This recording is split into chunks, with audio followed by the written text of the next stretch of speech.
What do you think's going wrong from a strategy perspective that's leading to either of those two scenarios or others that you run into? Yeah. So I think what ended up happening was, if you look at the evolution of all the channels over the years, right? We probably started with either a mobile phone number or email or something else, whether it be direct mail, right? So initially, we didn't have so many channels to engage with customers, but as years went by, especially with the rise of mobile devices, now we have so many different channels as a business that can reach out to customers. But we kind of overused it because, well, different departments have different set of tools that they're using. And generally, departments don't have this visibility of what's being communicated to customers from other departments. So this data silo, fragmentation of tools, all these things kind of start to create that. And it was a slow evolution that happened over past, 2 decades. But now what we're realizing is that that's great. The business have more tools and more, superpower to engage with their customers. But we've never really seen from the customer side how that experience is, start to accumulate over the years. So on average, in any customers in US would get anywhere from 20 to 50 push notifications a day, and that's just the ephemeral push notification you get on your iPhone or Android devices.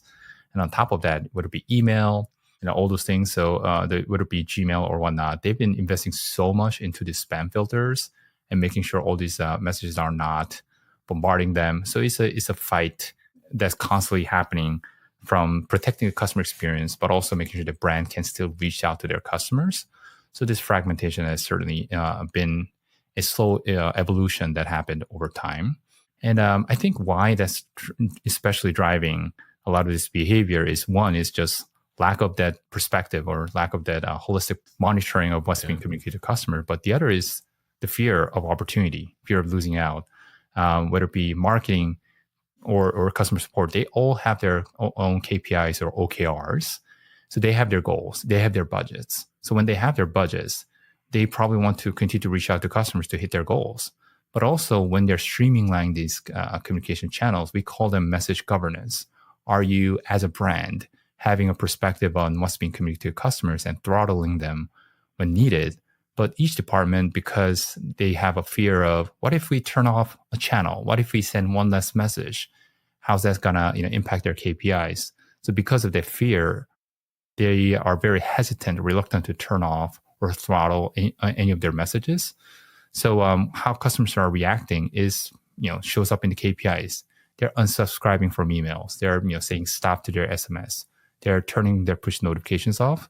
So over time, the businesses are actually losing more and more of that relationship with their customers. But because of the fear of not being able to hit their goals, it's continuing to drive their behavior of just sending more and more messages to customers out of desperation.